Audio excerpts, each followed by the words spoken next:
Hello everyone, welcome to my channel. আজ আমরা পড়ব বাস্তব সংখ্যা বা রিয়েল নাম্বার। ঠিক আছে, বাস্তব সংখ্যা বা রিয়েল নাম্বার বলতে কোন সংখ্যাগুলোকে বোঝায়? যেই সংখ্যাগুলো আমরা ব্যবহার করে থাকি এবং যার বাস্তবে একটা অস্তিত্ব আছে তাকে বলা হয় বাস্তব সংখ্যা। ঠিক আছে, সংখ্যা প্রধানত দু ধরনের হয়।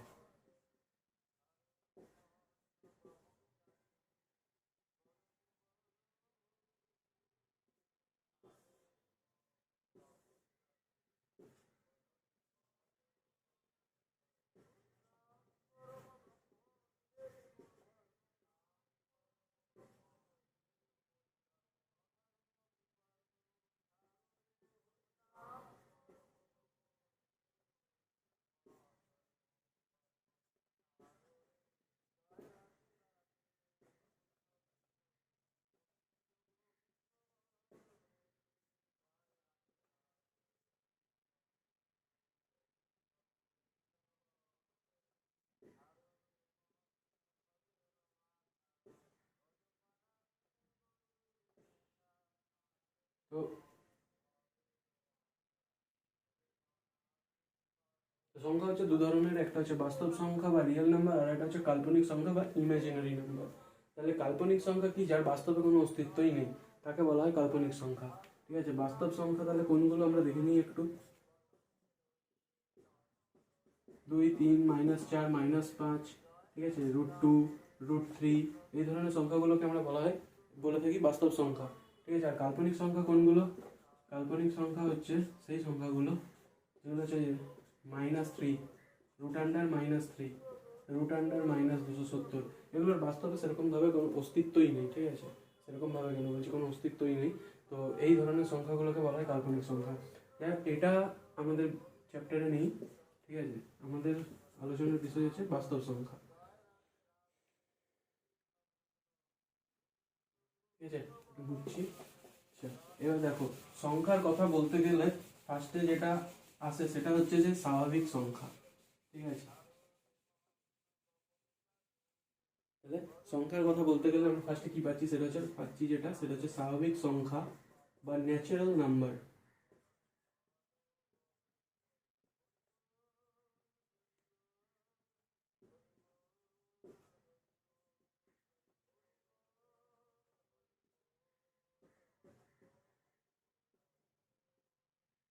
বা এটাকেই আমরা বলে থাকি ধনাত্মক পূর্ণ সংখ্যা।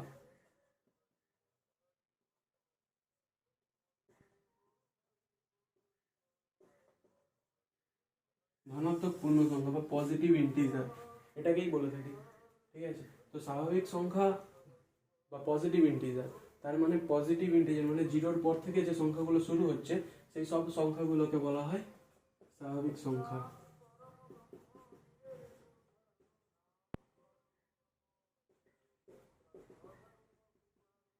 এরকমভাবে আপ টু ইনফিনিটি পর্যন্ত যেই সংখ্যাগুলো আমরা পাচ্ছি সেগুলো হচ্ছে স্বাভাবিক সংখ্যা বা ধনাত্মক পূর্ণ সংখ্যা। ঠিক আছে, আচ্ছা, স্বাভাবিক সংখ্যার মধ্যে স্বাভাবিক সংখ্যাগুলির মধ্যে সবচেয়ে ছোট সংখ্যা কোনটা?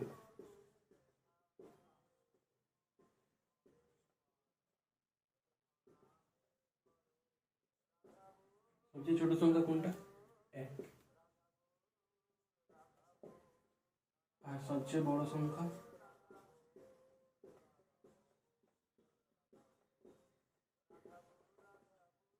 সবচেয়ে বড় সংখ্যা বার করা যাবে না, কারণ সে চলছে অনন্তকাল ধরে।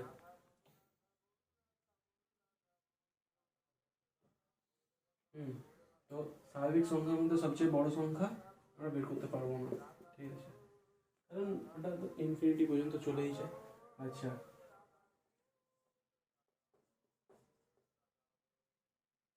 স্বাভাবিক সংখ্যার কিছু বৈশিষ্ট্য দেখে নিই। যদি দুটি স্বাভাবিক সংখ্যা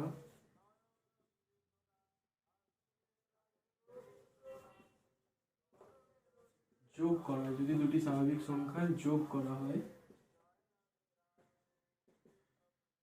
তাহলে আমরা কি পাবো? যদি দুটি স্বাভাবিক সংখ্যা, যে কোনো দুটো স্বাভাবিক সংখ্যা 50 100। যদি দুটি স্বাভাবিক সংখ্যা 50 আর 100-কে যোগ করি তাহলে পাবো 150। 150 একটা স্বাভাবিক সংখ্যা। 2 আর 3 যোগ করি 500, 5ও একটা স্বাভাবিক সংখ্যা।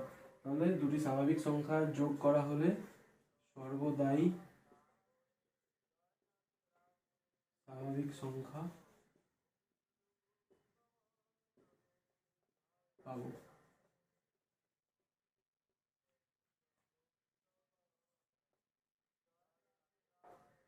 যদি দুটি স্বাভাবিক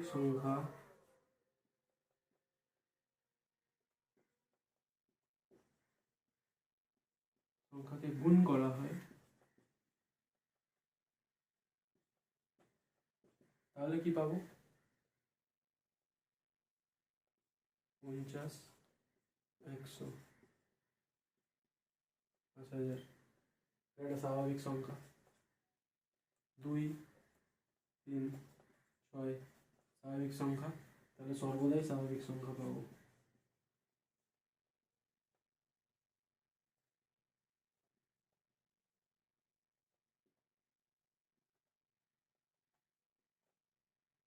ঠিক আছে, এই পয়েন্টটা মুছে দিচ্ছি।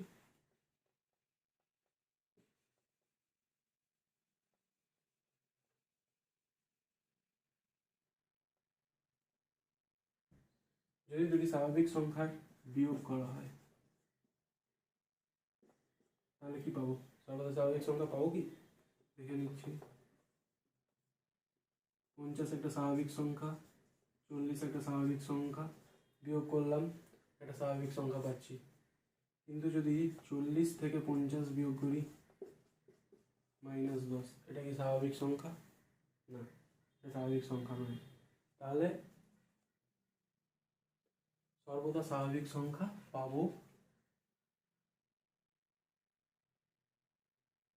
না। ঠিক আছে, দুটি স্বাভাবিক সংখ্যার বিয়োগ করলে সর্বদা স্বাভাবিক সংখ্যা পাবো না।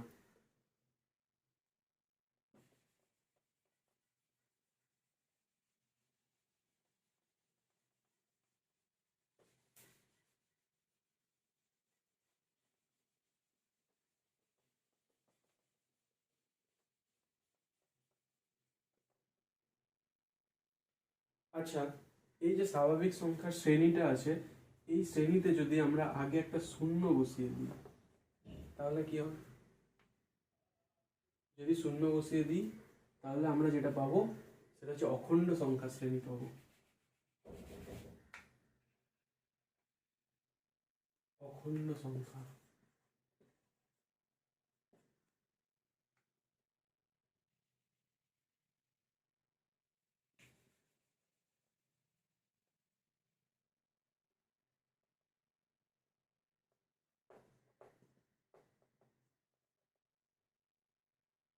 অখণ্ড সংখ্যা বা হোল নাম্বার।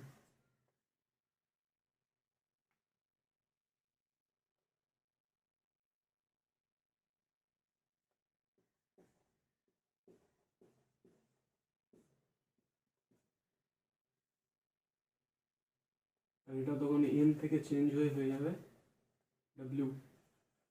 ঠিক আছে, তাহলে এই শ্রেণীটাকে আমরা বলছি অখণ্ড সংখ্যার শ্রেণী।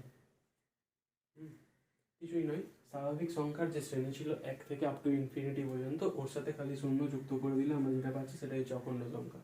ঠিক আছে, আচ্ছা, তাহলে সব অখণ্ড সংখ্যার মধ্যে সবচেয়ে ছোট সংখ্যা কি? 0। অখণ্ড সংখ্যার মধ্যে সবচেয়ে ছোট সংখ্যা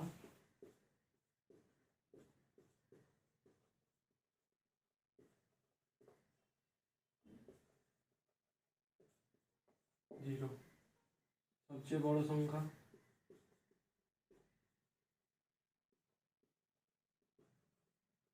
বের করতে পারবো না, কারণ এটা আপ টু ইনফিনিটি পর্যন্ত চলছে। ঠিক আছে, এবার অখণ্ড সংখ্যার কিছু বৈশিষ্ট্য আমরা দেখে নিই। যদি দুটি অখণ্ড সংখ্যার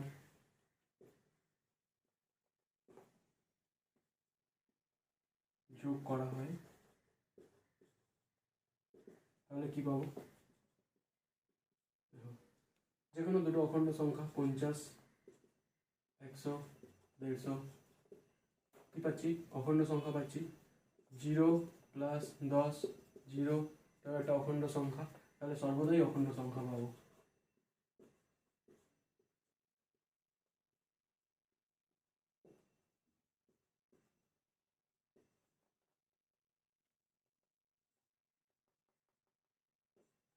যদি দুটি অখণ্ড সংখ্যার গুণ করা হয় তাহলে কি পাবো? করেই দেখি। 50, 2, 100 এটা একটা অখণ্ড সংখ্যা। 0 × 50, 0, 0 একটা অখণ্ড সংখ্যা, তাহলে অখণ্ড সংখ্যার গুণ করলে সর্বদাই অখণ্ড সংখ্যা পাবো।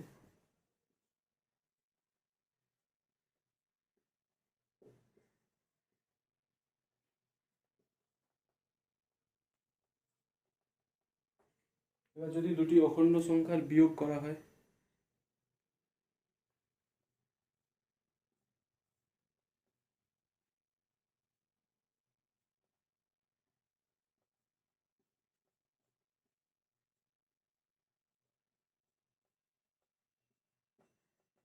তাহলে কি পাবো? দেখো, 10 - 5, 5 অখণ্ড সংখ্যা, তো 5 - 10 - 5 এটা কিন্তু অখণ্ড সংখ্যা নয়, তাহলে সর্বদা অখণ্ড সংখ্যা পাবো না।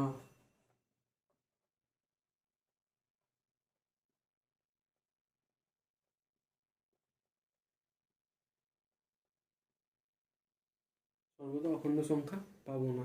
ঠিক আছে, বোঝা গেছে?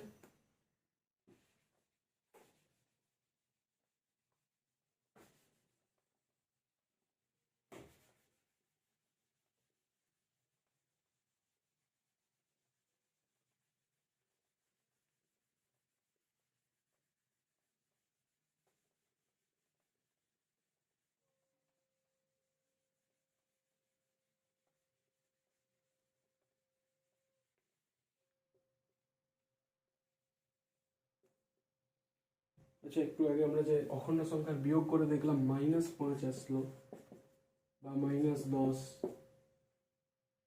-2, এই ধরনের সংখ্যাগুলোকে কি বলে? এই ধরনের সংখ্যাগুলোকে বলা হয় ঋণাত্মক পূর্ণ সংখ্যা, বা ইংরেজিতে বলা হয় নেগেটিভ ইন্টিজার্স।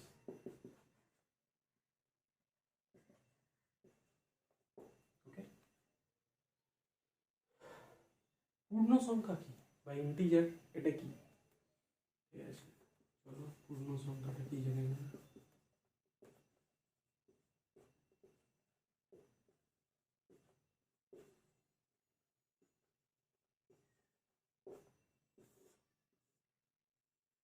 পূর্ণ সংখ্যা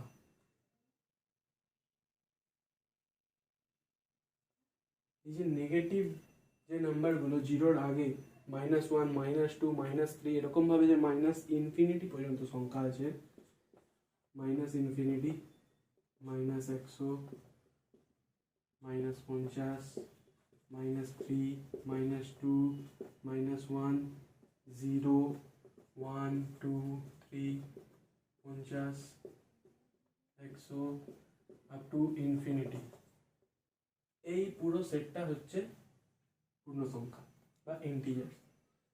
মানে যদি আমরা অখণ্ড সংখ্যার সিরিজের সাথে এই মাইনাস সংখ্যাগুলোর সিরিজ মিলিয়ে দিই তাহলে যেটা পাবো সেটা হচ্ছে পূর্ণ সংখ্যার সিরিজ। ঠিক আছে, এটাকে জেড দিয়ে ডিনোট করা হয়। ঠিক আছে, আচ্ছা, তাহলে পূর্ণ সংখ্যার বৈশিষ্ট্য কি কি আছে? যদি দুটি পূর্ণ সংখ্যা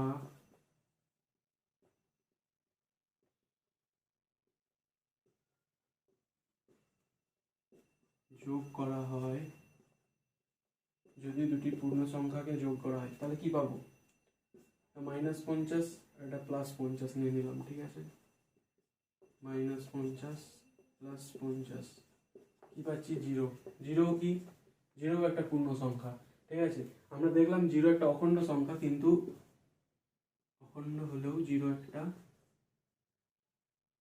অখণ্ড সংখ্যা অবশ্যই, এবং জিরো একটি পূর্ণ সংখ্যা যা ধনাত্মক বা ঋণাত্মক নয়, ঠিক আছে। তাহলে জিরো পাচ্ছি, জিরো একটা পূর্ণ সংখ্যা, ঠিক আছে। আচ্ছা, এরপরে আরও একটা করে দেখি। -3 প্লাস -5, -3 -5 -8, এটাও একটা পূর্ণ সংখ্যা। তাহলে যদি দুটি পূর্ণ সংখ্যাকে আমরা যোগ করি তাহলে সর্বদাই পূর্ণ সংখ্যা পাবো।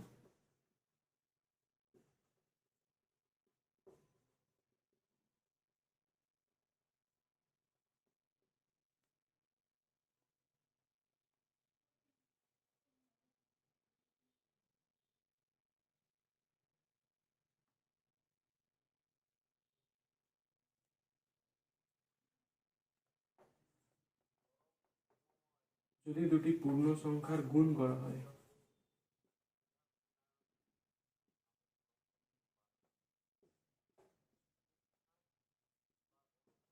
তাহলে কি পাবো? -50 ইন্টু 50 -2500, -3 ইন্টু -5 প্লাস 15, এটাও একটা পূর্ণ সংখ্যা, এটাও একটা পূর্ণ সংখ্যা। তাহলে দুটি পূর্ণ সংখ্যার গুণ করলে সর্বদাই পূর্ণ সংখ্যা পাবো।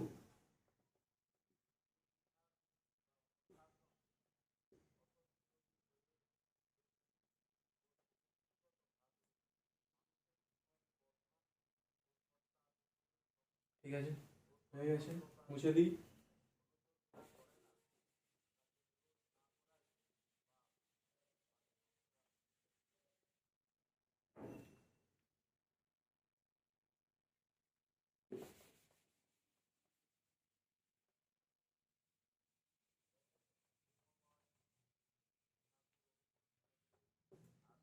এবার দেখো, যদি দুটি পূর্ণ সংখ্যাকে বিয়োগ করি, যদি দুটি পূর্ণ সংখ্যার বিয়োগ করা হয়, পূর্ণ সংখ্যাকে বিয়োগ করা হয়, তবে কি পাবো? -8 মাইনাস অফ -5 -8 প্লাস 5 -3, পূর্ণ সংখ্যা পাচ্ছি, ঠিক আছে। আবার যদি -8 থেকে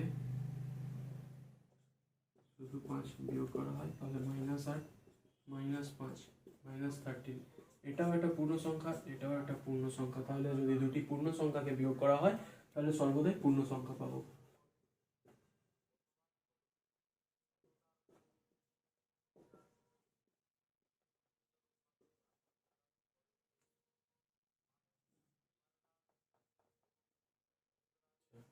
যদি দুটি পূর্ণ সংখ্যাকে ভাগ করা হয় তাহলে কি পাবো? দুটি পূর্ণ সংখ্যার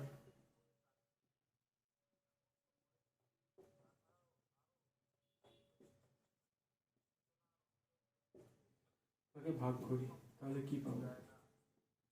দেখো, 16 একটা পূর্ণ সংখ্যা, 2 একটা পূর্ণ সংখ্যা, ভাগ করলে পাচ্ছি 8। 8ও একটা পূর্ণ সংখ্যা, কিন্তু 17ও একটা পূর্ণ সংখ্যা, 2 একটা পূর্ণ সংখ্যা, ভাগ করলে কিন্তু ভগ্নাংশ পাচ্ছি, পূর্ণ সংখ্যা পাচ্ছি না। তাহলে যদি দুটি পূর্ণ সংখ্যাকে ভাগ করা হয় তাহলে সর্বদা পূর্ণ সংখ্যা পাবো না।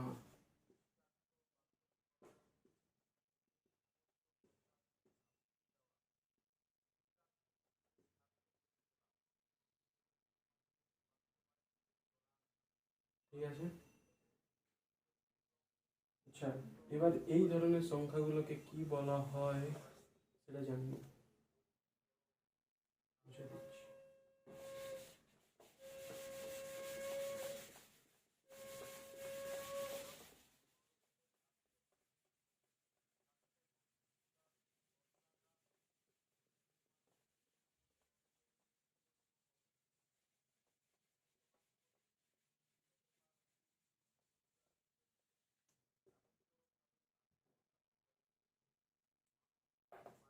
17/2, 3/5, 2/3, এই ধরনের সংখ্যাগুলোকে কি বলা হয়? মূলদ সংখ্যা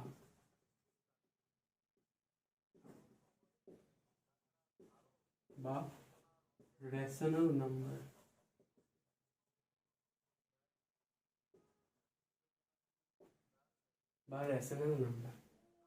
আচ্ছা, মূলদ সংখ্যা বা রেশনাল নাম্বারের ডেফিনেশনটা কি?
তাহলে মূলত সংখ্যা বা রেশনাল নাম্বার কি? যে সকল সংখ্যাগুলিকে পি বাই কিউ এর আকারে প্রকাশ করা যায়, যেখানে পি ও কিউ দুটি পূর্ণ সংখ্যা, পরস্পর মৌলিক এবং q is not equal to 0, সেই সকল সংখ্যাগুলিকে মূলত সংখ্যা বা রেশনাল নাম্বার বলা হয়। আচ্ছা, এখানে পরস্পর মৌলিক সংখ্যা কি এটা একটু বলে দিই। পরস্পর মৌলিক সংখ্যা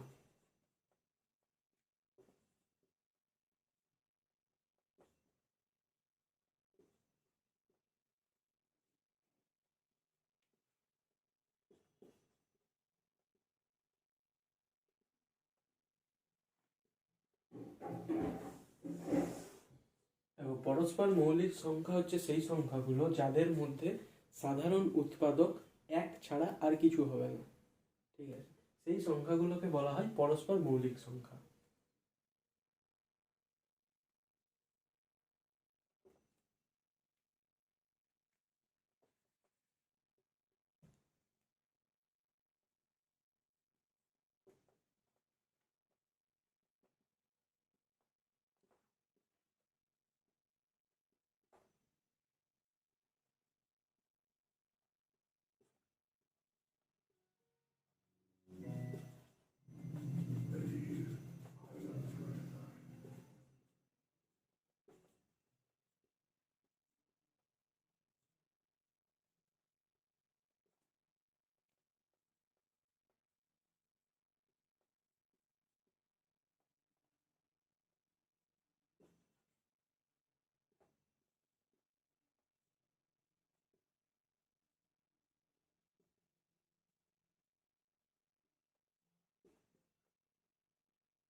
ঠিক আছে, দুটি সংখ্যার মধ্যে সাধারণ উৎপাদক শুধু এক হলে সেই সকল সংখ্যাগুলিকে পরস্পর মৌলিক সংখ্যা বা কোপ্রাইম নাম্বার বলা হয়। ঠিক আছে, একটা এক্সাম্পল নিয়ে দেখিয়ে দিচ্ছি। যেমন ধরো 4 আর 6, 4-এর সাধারণ উৎপাদক কি আছে? এই মানে 4-এর উৎপাদক কি আছে? 1, 2, 4। আর 6-এর 1, 2, 3, 6। এখানে দেখো 4 আর 6-এর মধ্যে সাধারণ উৎপাদক আছে দুটো, 1 আর 2। ঠিক আছে, তাহলে কি 4 আর 6 পরস্পর মৌলিক সংখ্যা হবে? হবে না। কিন্তু 3 আর 5, 3-এর উৎপাদক কি কি? 1 আর 3। 5-এর উৎপাদক কি কি? 1 আর 5। এদের দুজনের মধ্যে দেখো সাধারণ উৎপাদক শুধুমাত্র 1 আছে। তাহলে 3 আর 5 পরস্পর মৌলিক সংখ্যা। ঠিক আছে,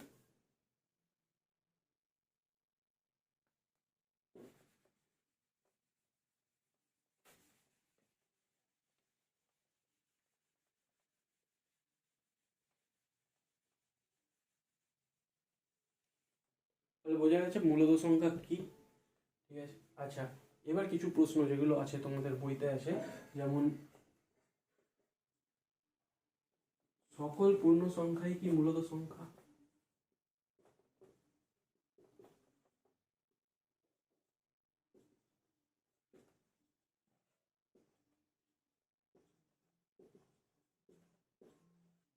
অ্যান্সার কি হবে? হ্যাঁ, সকল পূর্ণ সংখ্যাই মূলত সংখ্যা। ঠিক আছে, যেমন দেখো 7 একটা পূর্ণ সংখ্যা, -9 একটা পূর্ণ সংখ্যা, 11 একটা পূর্ণ সংখ্যা, -17 একটা পূর্ণ সংখ্যা। আচ্ছা এবার দেখো 7কে তো আমি এইভাবে লিখতেই পারি, 7/1 হলো p/q ফর্ম হলো। ঠিক আছে, এবার 7ও একটা পূর্ণ সংখ্যা, 1ও একটা পূর্ণ সংখ্যা, এবং এদের দুজনের মধ্যে সাধারণ উৎপাদক শুধু 1 আছে। আর নিচটা তো 0 হচ্ছে না, কিউটা 0 হচ্ছে না, মানে 1 আছে এখানে, তাহলে এটা তো মূলত সংখ্যা। সেম ভাবে -9/1 লিখতে পারি, সেম ভাবে লিখতে পারি 11/1, সেম ভাবে লিখতে পারি -17/1। তাহলে সকল পূর্ণ সংখ্যাই মূলত সংখ্যা হচ্ছে। আচ্ছা এরপরের প্রশ্ন, সকল মূলত সংখ্যাই কি পূর্ণ সংখ্যা?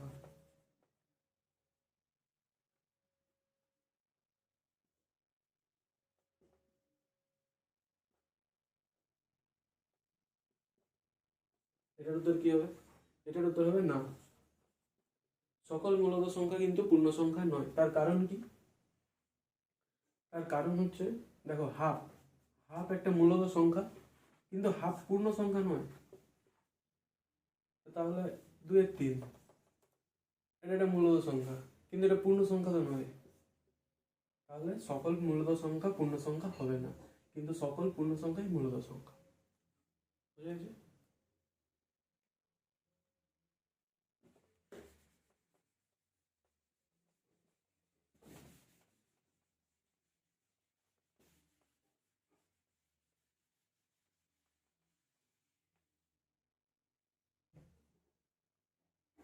আচ্ছা এবার আরেকটা জিনিস দেখা যাক, সেটা হচ্ছে যে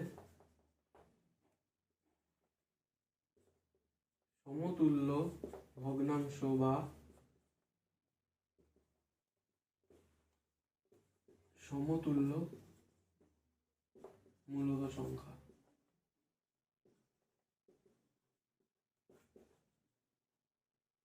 ইকুইভ্যালেন্ট রেশনাল নাম্বার।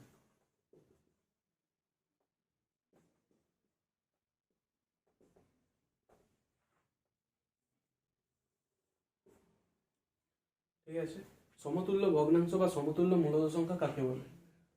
দেখো 2/3 একটা মূলত সংখ্যা। এবার আমরা যদি উপর নিচে 2 দিয়ে গুণ করে দিই, তাহলে কি পাচ্ছি? 4/6। আবার আমরা যদি উপরে আর নিচে 2/3 সাথে উপরে নিচে 3 দিয়ে গুণ করে দিই, তাহলে পাচ্ছি 6/9। তাহলে এই যে 6/9 আর এই যে 4/6, এই দুটোকে বলা হয় 2/3 সমতুল্য ভগ্নাংশ বা সমতুল্য মূলত সংখ্যা। ঠিক আছে, বুঝা গেছে?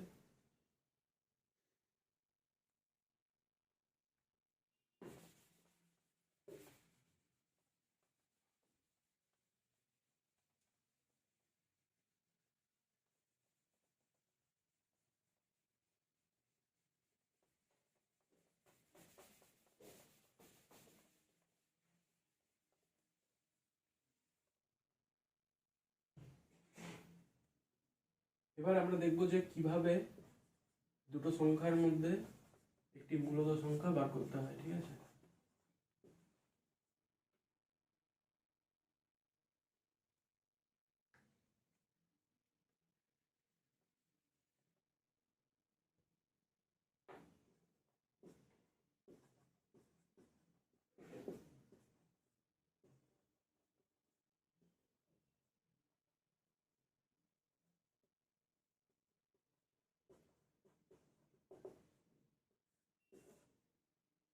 মূলত সংখ্যা বার করতে হলে আমরা কি করবো, 2 + 3 / 2, 5/2। এবার যদি আমরা আরেকটা সংখ্যা নিই, 3 আর হচ্ছে 9/2, 3 আর 9/2 এর মধ্যে একটা মূলত সংখ্যা বার করছি, ঠিক আছে? তাহলে কত হবে, 3 + 9/2/2, 15/4, ঠিক আছে? তাহলে 15/4 হবে একটা মূলত সংখ্যা, যেটা 3 আর 9/2 এর মাঝখানে অবস্থিত, ঠিক আছে? তো এটাকে আমরা হচ্ছে যে সংখ্যা রেখায় প্রকাশ করে দেখে নিই। এখানে নিলাম 0, 1, 2, 3, 4, 5, ঠিক আছে? তো ফার্স্টেরটা দেখো, 2 আর 3 এর মধ্যে অবস্থিত, 2 আর 3 এর মধ্যে ঠিক মিডিলে অবস্থিত হবে এটা, 5 এর 2, কারণ 2 আর 3 এর একদম মাঝখানেই আছে, ঠিক আছে? আচ্ছা, 3 আর 9/2 এর মাঝখানে, 3 আর 9/2, 9/2 মানে কত, 4.5, ঠিক আছে? এটা হচ্ছে 15/4 হবে। এটাকে যদি আমরা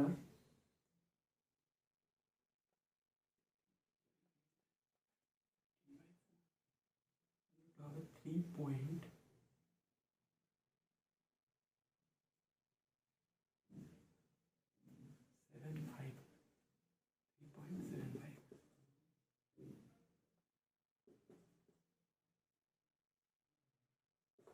3.75, তার মানে এটা হচ্ছে 3.5, 4টে ভাগে ভাগ করে দিলে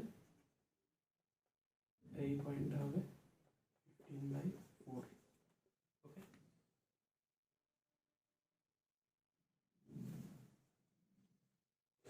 মুছে দিচ্ছি। এরপরে আমরা শিখবো যে কিভাবে দুটো সংখ্যার মাঝখানে একের বেশি যদি মূলত সংখ্যা বার করতে হয় তাহলে কিভাবে বার করবো।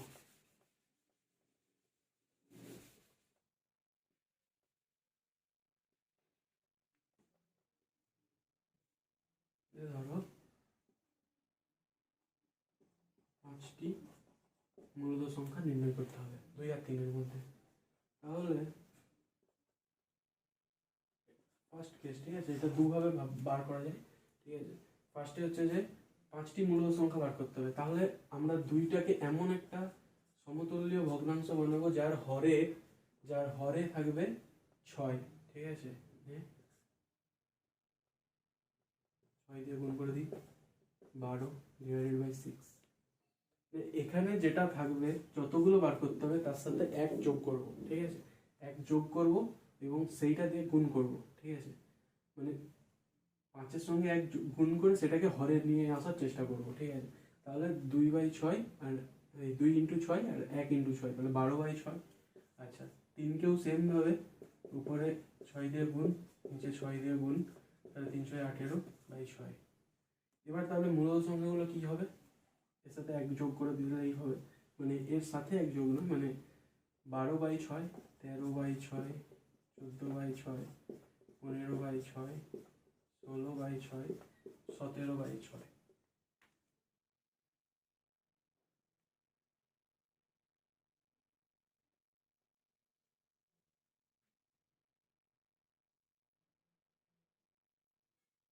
মানে যদি আমাদেরকে n সংখ্যক বার করতে হবে, n সংখ্যক মূলত সংখ্যা বার করতে হয়, n সংখ্যক মূলত সংখ্যা নির্ণয় করতে হয়,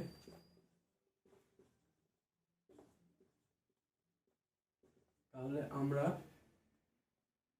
এই সংখ্যাটা বা যেই সংখ্যাটা দেওয়া থাকবে x আর y এর মধ্যে যদি বার করতে হয়, তাহলে x কে এমনভাবে প্রকাশ করব যেন x মানে x এর হরে, মানে যেই সংখ্যাটা মানে সমতুল্য ভগ্নাংশ যেটাকে লিখবো সেইটার হরে যেন n+1 থাকে, ঠিক আছে? বোঝা যাচ্ছে?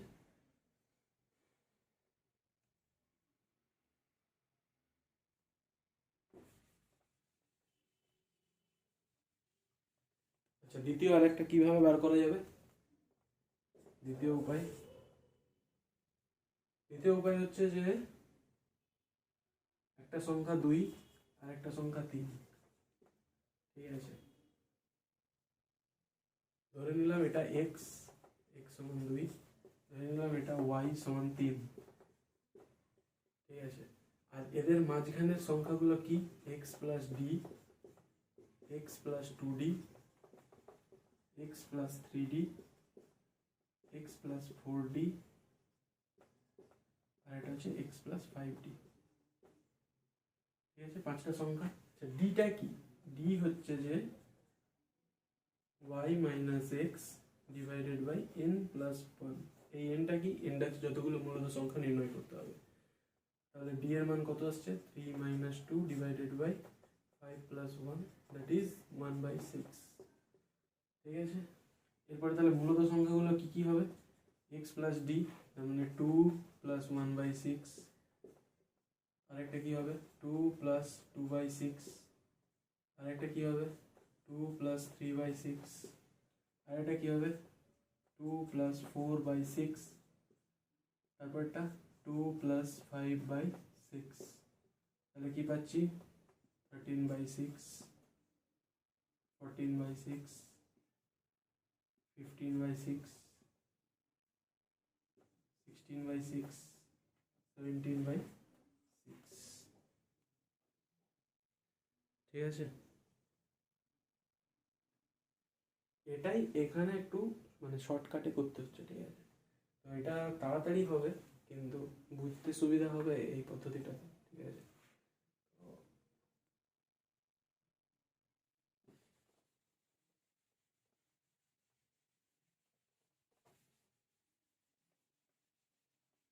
তো আর একটা বার করে দেখি। 4 আর 5-এর মধ্যে x সমান 4, y সমান 5, আর এদের মধ্যে আমরা কতগুলো বার করবো? চলো 10টা বার করি, ঠিক আছে। n সমান 10, তাহলে d সমান কত আসবে? y minus x divided by n plus 1, 5 minus 4, n plus 1, 1/11, ঠিক আছে। তাহলে কত কি কি আসবে? X plus d, x plus 2d, x plus 3d, x plus 4d, x plus 5d, x plus 6d, x plus 7d, x plus 8d, x plus 9d, আর x plus 10d, ওকে।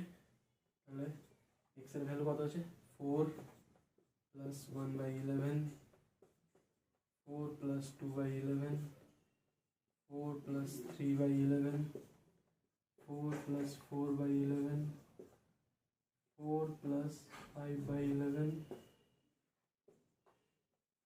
4 plus 6/11, 4 plus 7/11, 4 plus 8/11, 4 plus 9/11, 4 plus 10/11,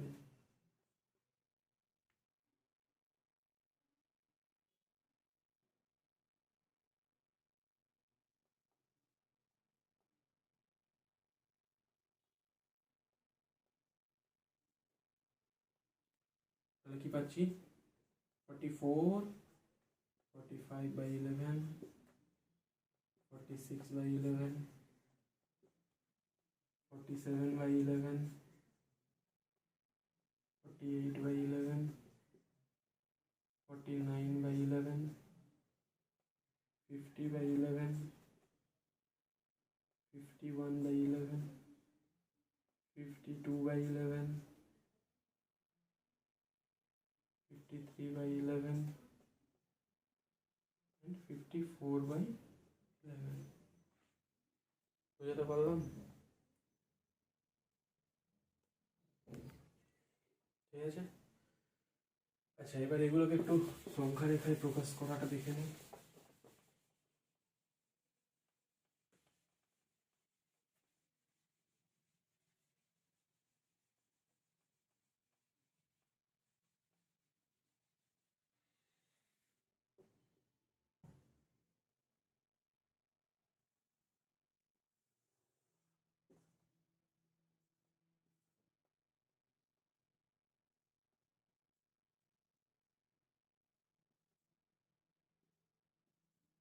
দেখো 2 আর 3, ঠিক আছে। 2 আর 3 এর মধ্যে 5টা মূলত সংখ্যা কী কী আছে? 13/6, 14/6, 15/6, 16/6, 17/6। তাহলে ফার্স্টে এটাকে 6 ভাগে ভাগ করে নাও। 1, 2, 3, 4, 5, 6। এটা হবে 13/6, 14/6, 15/6, 16/6, 17/6। ঠিক আছে। দুইটা কি ছিল? 12/6। এটা কি ছিল? 18/6। ঠিক আছে। তার মাঝখানে এইভাবে সংখ্যা রেখায় প্রকাশ করলাম। ঠিক আছে।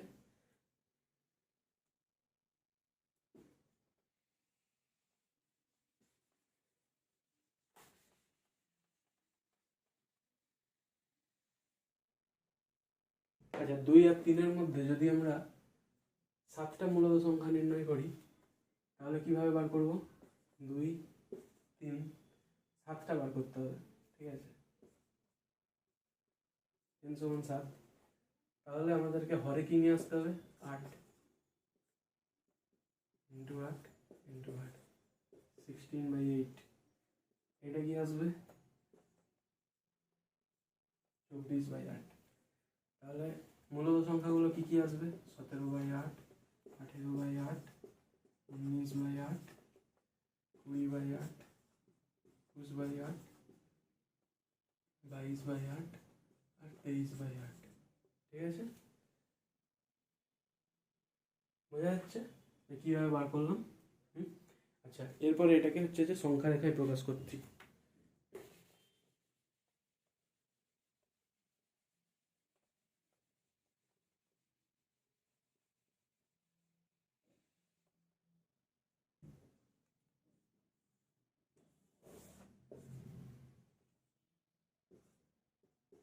দুই আর তিনটাকে একটু বেশি বড় করে নিচ্ছি। হ্যাঁ, এটা একটু বড় করে নিলাম। ঠিক আছে। মাপটা একই থাকবে। ঠিক আছে।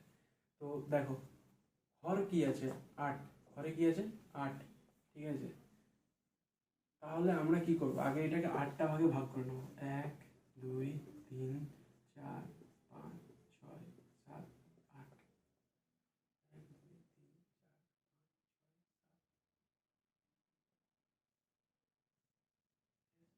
8টা ভাগে ভাগ করে নিলাম। এবার দেখো, বসিয়ে দিই। 17/8, 18/8, 19/8, 20/8, 21/8, 22/8, 23/8। ঠিক আছে। বোঝা গেছে? এইভাবে বার করতে হবে। সংখ্যা রেখার প্রকাশটাও এইভাবেই করতে হবে। ঠিক আছে। তাহলে চলো এরপরে আমরা দেখি, আমরা অনুশীলনটা দেখি।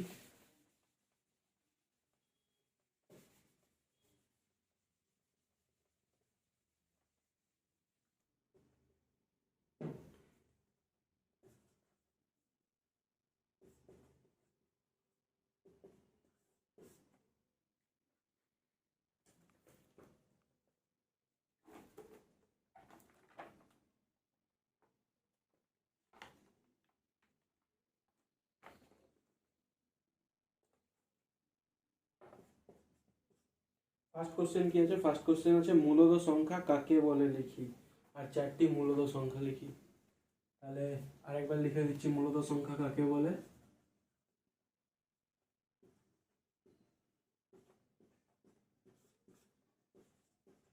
যে সকল সংখ্যাগুলিকে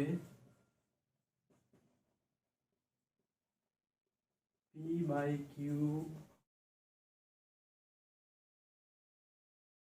যায়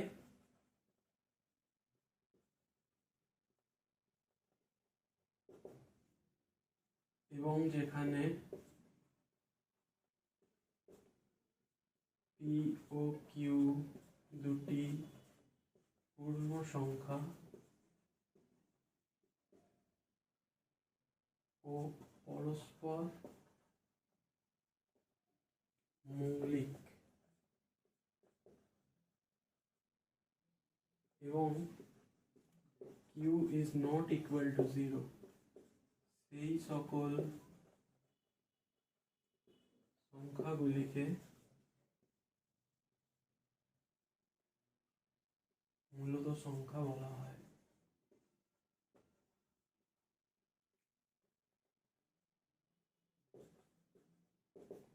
চারটি উদাহরণ দিতে বলেছে, ঠিক আছে? যেমন 1-এর 2, 2-এর 3, 5-এর 6, 8-এর 9, ঠিক আছে? এই সংখ্যাগুলো হচ্ছে যে মূলত সংখ্যা। আচ্ছা, দ্বিতীয় কোশ্চেন, 0 কি একটি মূলত সংখ্যা? অবশ্যই 0 একটা মূলত সংখ্যা। 0 একটি মূলত সংখ্যা।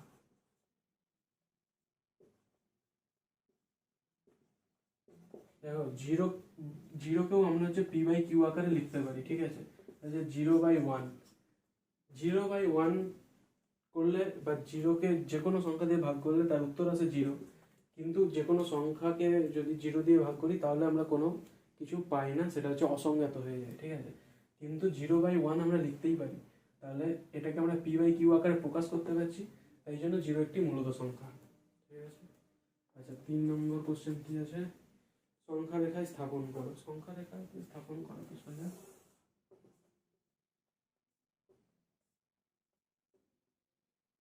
0, একটা বলেছে 7, একটা বলেছে -4, একটা বলেছে 3-এর 5, 9, 2, 2-এর 9, 5-এর 11, 5, -13/4। আচ্ছা, যদি এদিকে থাকে 1, 2, 3, 4, 5, 6, 7, 7 তো এটাই হয়ে যাচ্ছে, ঠিক আছে? আচ্ছা, -4 বলেছে দ্বিতীয়টা, -1, -2, -3, -4, এই পয়েন্টটা হয়ে গেল -4, ঠিক আছে? আর এরপরে বলেছে 3-এর 5, 3-এর 5 মানে হচ্ছে 0.6, 0.6 মানে এটাকে যদি আমরা 10টা ভাগে ভাগ করে রাখি, 1, 2, 3, 4, 9, 0.1, এই পয়েন্টটা হচ্ছে 0.6 বা এটা হচ্ছে 3/5, ঠিক আছে? 9-এর 2, 9-এর 2 মানে হচ্ছে যে এই যে 4.5-এর জায়গায় আসবে 9-এর 2, 2/9 করে আসছে 2/9।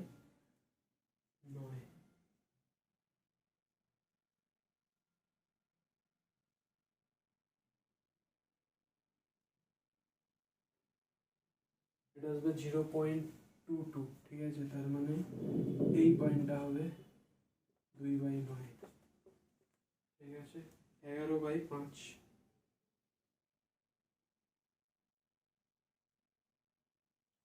তারপরে আসবে আবার 2 আর 3। এবার বলেছে 11/5, 11/5 মানে কত? 2.2, 2.2। তার মানে হচ্ছে যদি আমরা এটাকে যদি ভাগ করি, 10টা ভাগে ভাগ করি, তাহলে এই যে দ্বিতীয় পয়েন্ট এটাই হবে 11/5, ঠিক আছে? আচ্ছা, তারপর এটা হচ্ছে -13/4,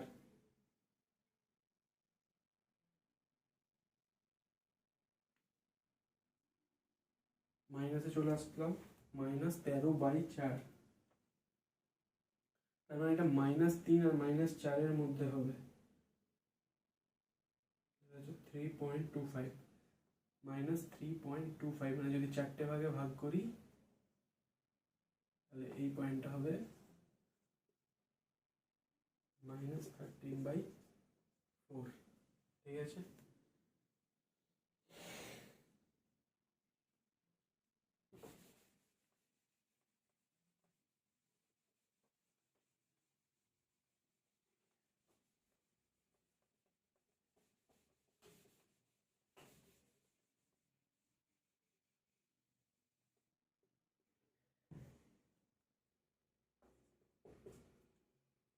আচ্ছা, নিচের প্রতিটি ক্ষেত্রে মূলত সংখ্যা দুটির মধ্যে একটি মূলত সংখ্যা লিখি এবং সংখ্যা রেখায় বসাই। আচ্ছা, 4-এর 1, 4 আর 5-এর মধ্যে একটা মূলত সংখ্যা বার করতে হবে। 4 + 5/2, 9/2। 1 আর 2-এর মধ্যে একটা মূলত সংখ্যা বার করতে হবে। 1 + 2/2, 3/2। 3 নম্বর, 1-এর 4 ও 1-এর 2, 1-এর 4 + 1-এর 2/2, এটা হবে 4, 3-এর 8। তারপর এটা কি বলেছে? 1 আর হাফ।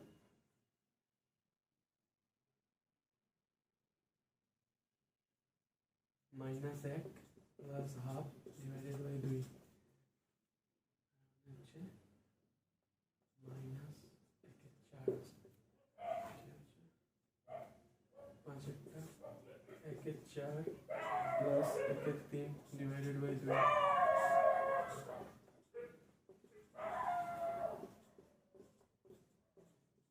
7/24 -2 -1 divided by 2 -3/2। ঠিক আছে, এগুলো তোমরা সংখ্যা রেখায় বসিয়ে দেখে নেবে।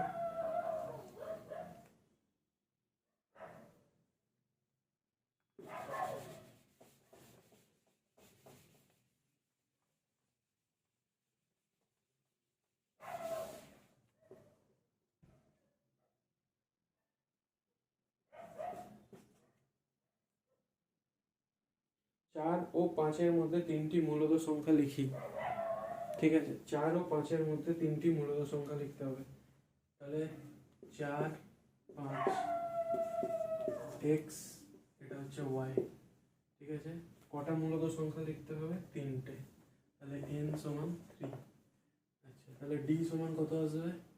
y minus x divided by n plus 1, তার মানে 5 minus 4 divided by 3 plus 1 divided by 4। তাহলে মূলদ সংখ্যাগুলো কি হবে? x plus d, x plus 2d, x plus 3d, 4 plus 4, 4 plus 2/4, 4 plus 3/4, 17/4, 18/4, 19/4। ঠিক আছে, এই তিনটে আসবে মূলত সংখ্যা। ছয়েরটা হচ্ছে 1 আর 2 এর মধ্যে 6টি মূলত সংখ্যা। 1 আর 2 এর মধ্যে 6টি মূলত সংখ্যা। x, এটা y, 6টি মূলত সংখ্যা বার করতে হবে। n = 6। d সমান কত? y minus x n plus 1, 2 minus 1 6 plus 1 1/7।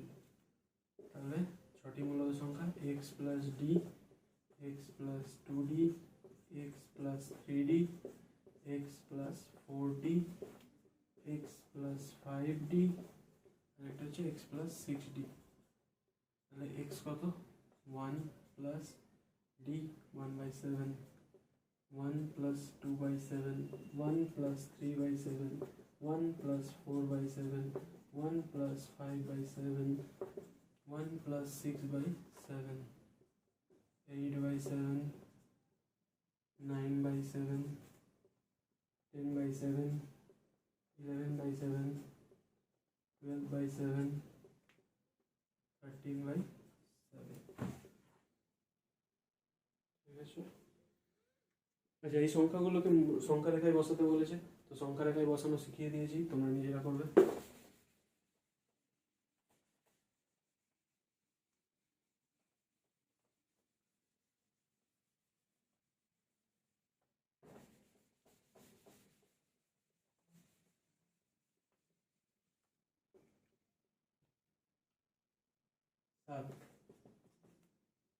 কি বলেছে? 1/5 ও 1/4 মধ্যে তিনটি মূলদ সংখ্যা। 1/5 আর 1/4 এর মধ্যে তিনটি মূলদ সংখ্যা। n সমান 3, এটা x, এটা y, n সমান 3, d সমান y minus x divided by n plus 1। তাহলে 1/4 মাইনাস 1/5 ডিভাইডেড বাই 3 প্লাস 1।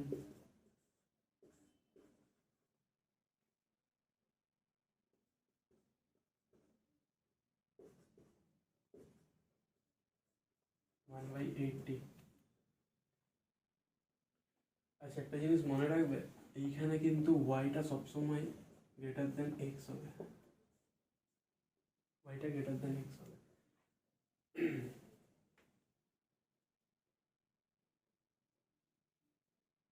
আচ্ছা, এবার তাহলে মূলত সংখ্যাগুলো কি কি? X plus d, x plus 2d, x plus 3d।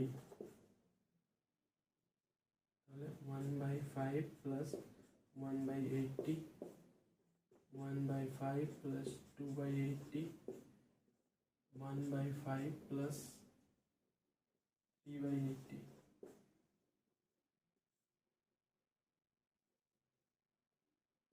17/80, 18/80, 19/80। ঠিক আছে, হয়েছে?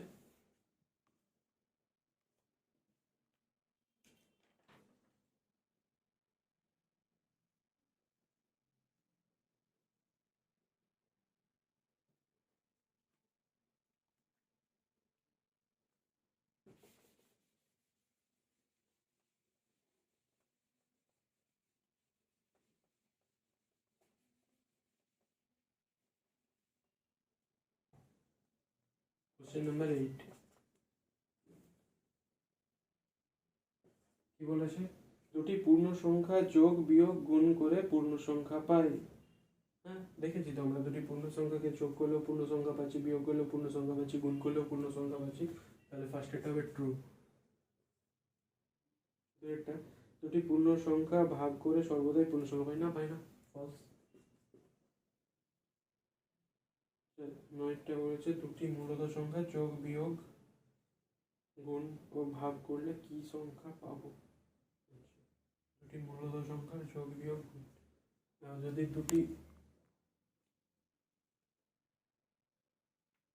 দুটি মূলত সংখ্যা -9/2 প্লাস 5, 5 একটা মূলত সংখ্যা, 9/2 একটা মূলত সংখ্যা, ঠিক আছে? যদি এই দুটোর যোগ করা হয় তাহলে কি পাচ্ছি?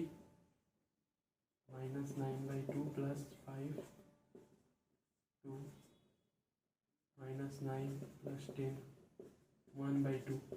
এটা একটা মূলত সংখ্যা। -9/2 -5, -9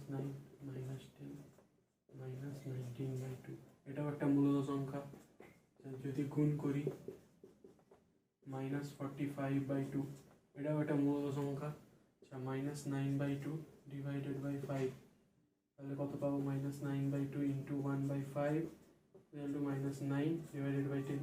তাহলে মূলত সংখ্যা, দুটি মূলত সংখ্যা যোগ বিয়োগ গুণ এবং ভাগ যাই করি মূলত সংখ্যা পাবো, ঠিক আছে? তাহলে কি পাবো? মূলত সংখ্যা পাবো।